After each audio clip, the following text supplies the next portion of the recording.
अंतरिक्ष की विशाल शांति में छोटा सा बदलाव भी हमारे ज्ञान को पूरी तरह से बदल सकता है। 2 रात पहले कुछ ऐसा घटित हुआ जिसने पृथ्वी पर स्थित हर प्रमुख वेधशाला में हलचल मचा दी। यह अंतरतारकीय पिंड 3 एटलस के नाम से जाना जाता है।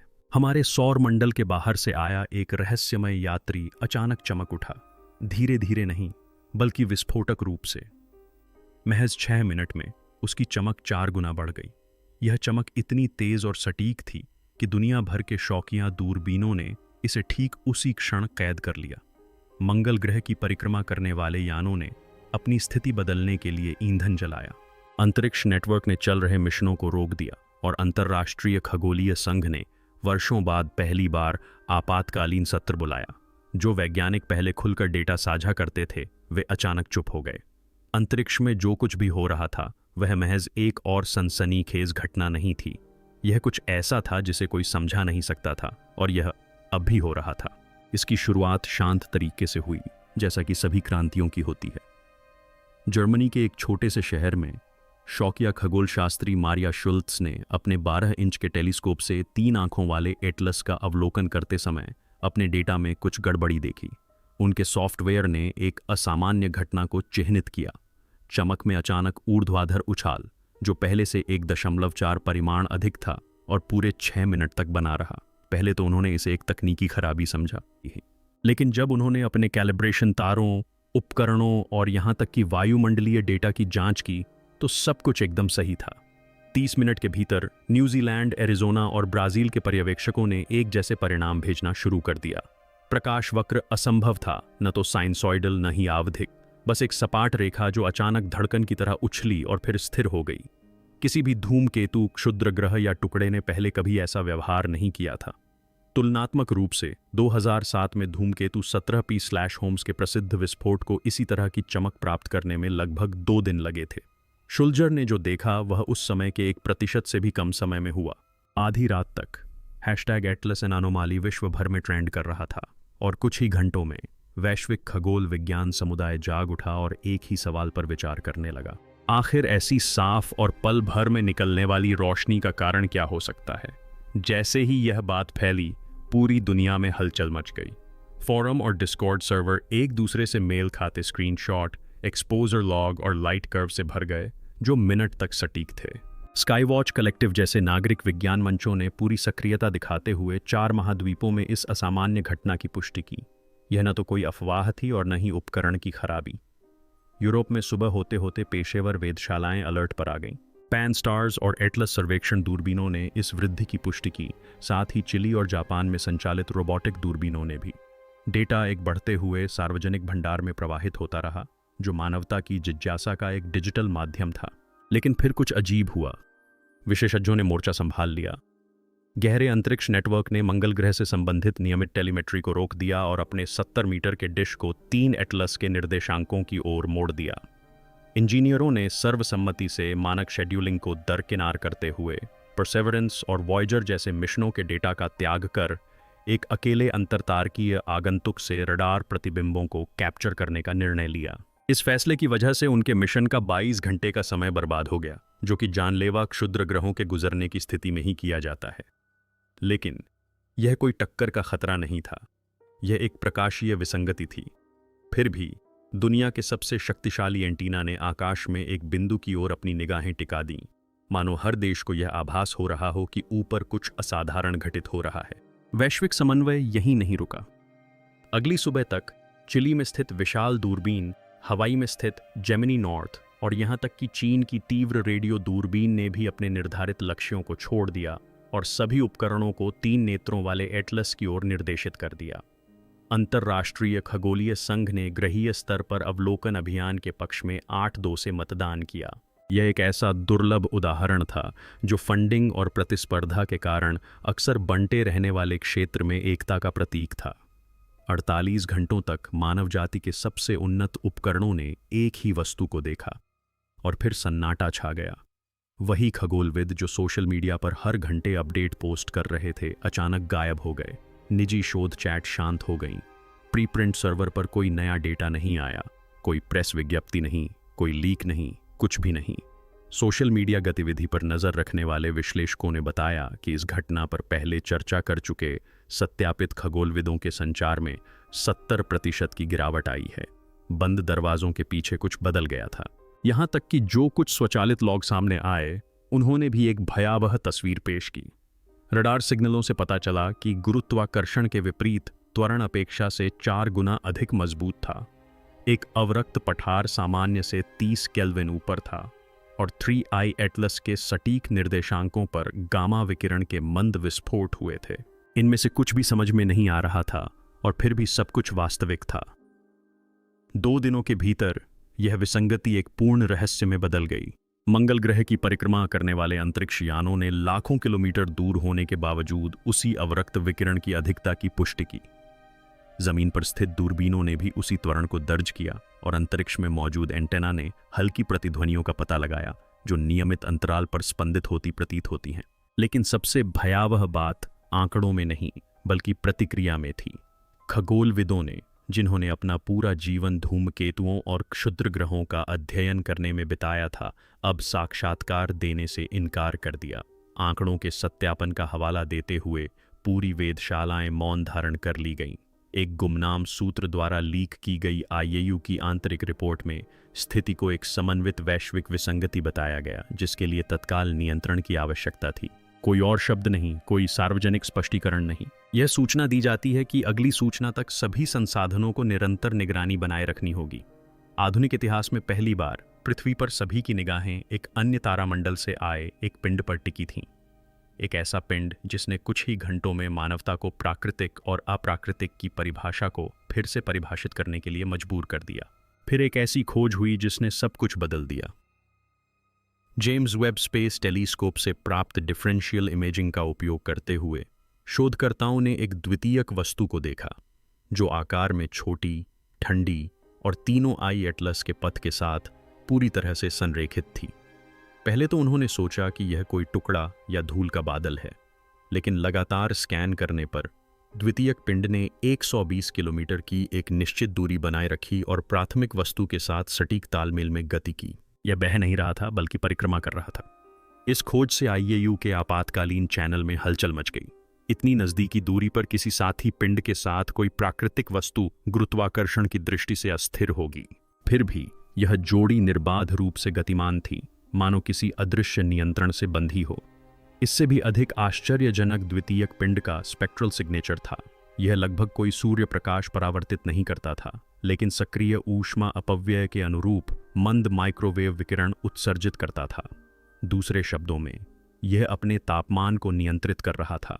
अब तक अधिकांश खगोलविदों ने धूमकेतु शब्द का प्रयोग बंद कर दिया था। आधिकारिक नाम चुपचाप 3I एटलस C 2025 R2 से बदलकर 3I एटलस कॉम्प्लेक्स कर दिया गया।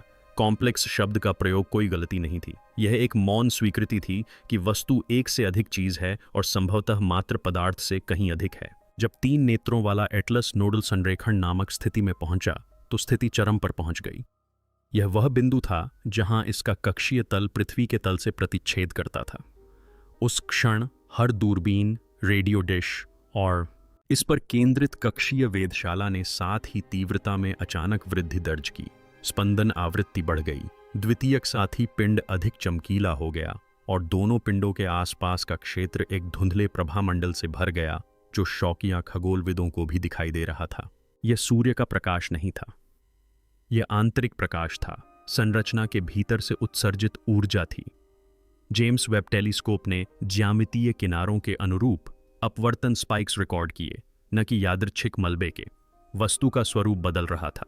स्पेक्ट्रोग्राफिक विश्लेषण से तापमान में 60 केल्विन की गिरावट देखी गई, जिससे संकेत मिलता है कि ऊर्जा को अंदर की ओर पुनर्निर्देशित किया जा रहा था और फिर असंभव सा हो उठा। पहली बार 3 एटलस ने एक निर्देशित रेडियो किरण उत्सर्जित की जो केंद्रित और संकीर्ण थी और पृथ्वी के क्रांतिवृत्त निर्देशांकों पर सटीक रूप से लक्षित थी। संकेत संक्षिप्त था, केवल 12 सेकंड लंबा, लेकिन यह शोर नहीं था। इसमें ऐसी संरचना, पैटर्न और सामंजस्यपूर्ण समरूपता थी जो किसी भी प्राकृतिक प्रक्रिया से कहीं अधिक थी। कुछ ही मिनटों में प्रसारण बंद हो गया, प्रकाश मंद पड़ गया, स्पंदन गायब हो गया 3 एटलस एक बार फिर शांत हो गया और अपने पीछे एक मर्मस्पर्शी प्रश्न छोड़ गया जो हर वेधशाला में गूंज रहा था। दूसरी तरफ कौन सुन रहा था? कई दिनों तक दुनिया स्पष्टीकरण का इंतजार करती रही। 3 एटलस मिसाइलों से निकली निर्देशित किरण केवल 12 सेकंड तक ही रही, लेकिन इसकी प्रतिध्वनियों का विश्लेषण दुनिया भर की वेधशालाओं द्वारा किया जा रहा था। फिर चुपचाप एक टीम ने चुप्पी तोड़ी। ऑस्ट्रेलिया में स्थित वर्ग किलोमीटर के क्षेत्र में फैली वेधशाला में उन्होंने अपने विशाल रेडियो नेटवर्क का उपयोग करते हुए प्रसारण के पूरे तरंग रूप का पुनर्निर्माण किया, यह उम्मीद करते हुए कि इससे पृष्ठभूमि विकिरण के अलावा कुछ और पता नहीं चलेगा। लेकिन जो उन्होंने पाया उससे वे स्तब्ध रह गए। यह किरण यादृच्छिक नहीं थी, इसमें एक लयबद्ध संरचना थी जो उसी 247 सेकंड की स्पंदन के इर्द गिर्द बनी थी जिसने खगोलविदों को महीनों से परेशान कर रखा था। उस पैटर्न के भीतर आवृत्ति अनुपात अंतर्निहित थे जो हाइड्रोजन स्पेक्ट्रल रेखाओं में पाए जाने वाले अनुपातों के समान थे, जो संचार का सार्वभौमिक स्थिरांक है। हाइड्रोजन सर्वव्यापी है, अस्तित्व का ब्रह्मांडीय वर्णमाला। जिस किसी ने भी या जिस भी चीज ने वह संकेत उत्पन्न किया था, उसने ऐसी आवृत्ति चुनी थी जिसे विज्ञान में सक्षम हर सभ्यता समझ सके। लेकिन असली आश्चर्य तब हुआ जब डेटा को दृश्य रूप में रूपांतरित किया गया। तरंग रूप को जब स्पेक्ट्रोग्राम में परिवर्तित किया गया तो एक दोहरावदार ज्यामितीय पैटर्न सामने आया। प्रकाश के एक बिंदु के चारों ओर 6 पूर्ण षट्भुज बाहर की ओर सर्पिलाकार रूप में फैले हुए थे। यह जेम्स वेब दूरबीन द्वारा ली गई 3 नेत्र एटलस कॉम्प्लेक्स की अंतिम छवियों की दर्पण छवि थी। वस्तु और उसका साथी एक साथ एक निश्चित आकृति में जुड़े हुए थे। यह संचार मात्र एक संकेत नहीं था, यह एक खाका था। और जब उस खाके को त्रिआयामी मानचित्रण में दर्शाया गया तो वह हमारे सौर मंडल की कक्षीय संरचना से लगभग पूरी तरह मेल खाता था। प्रत्येक षट्भुज एक कक्षीय अनुनाद बिंदु का प्रतिनिधित्व करता था, ग्रहों के बीच एक सामंजस्यपूर्ण संरेखण, लेकिन एक स्पष्ट अंतर के साथ। केंद्र में सूर्य नहीं था, वह खाली था।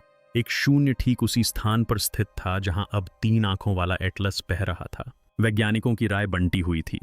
कुछ का कहना था कि यह महज एक संयोग था, एक अंतरतारकीय प्रतिध्वनि जिसे हमारे पैटर्न प्रेमी दिमाग ने अर्थ दे दिया।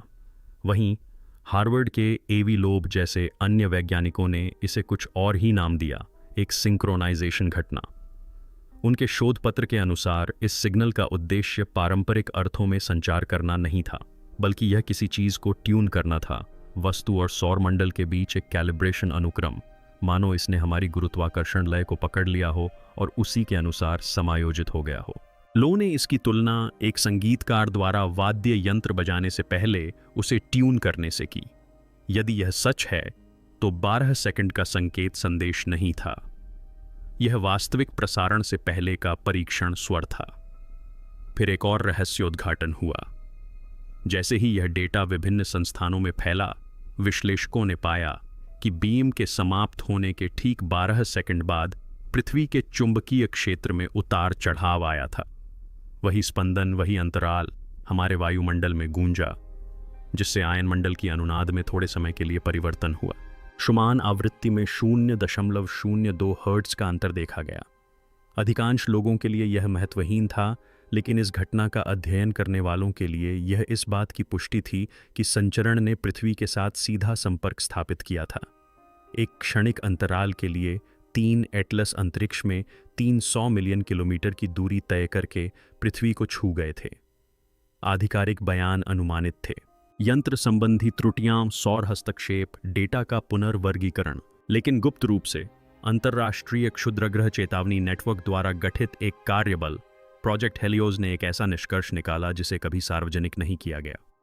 निर्देशित किरण कोई आकस्मिक संचरण नहीं थी, यह एक प्रतिक्रिया थी। जब कुछ सप्ताह पहले शौकिया दूरबीनों ने चमक में विसंगति का पता लगाया, तो पृथ्वी ने अनजाने में ही ब्रह्मांड में अपना हल्का विद्युत चुंबकीय शोर वापस उत्सर्जित कर दिया था। हजारों सिंक्रोनाइज उपकरणों, सेल टावरों, उपग्रहों और रडार किरणों से उत्पन्न ज्वाला उस वस्तु से टकराकर वापस लौटी थी। 3 एटलस सिर्फ चमकीला नहीं दिख रहा था, ये हमें भी रोशन कर रहा था।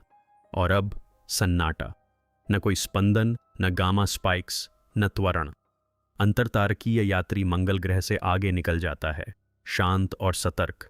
डेटा गोपनीय रखा गया, दुनिया आगे बढ़ गई, लेकिन जिन खगोलविदों ने सबसे पहले 247 सेकंड की इस लय को देखा, उनके मन में एक सवाल बना हुआ है। जब यह आवृत्ति वापस आएगी तो क्या होगा? क्या होगा अगर अगला संकेत प्रकाश न होकर कुछ और हो?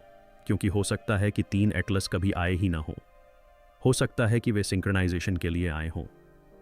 इसलिए अगर इस कहानी ने आपके मन में यह सवाल पैदा किया है कि वास्तव में अंतरिक्ष में क्या हो रहा है, तो इसे पढ़ना बंद न करें। इस चैनल को सब्सक्राइब करें।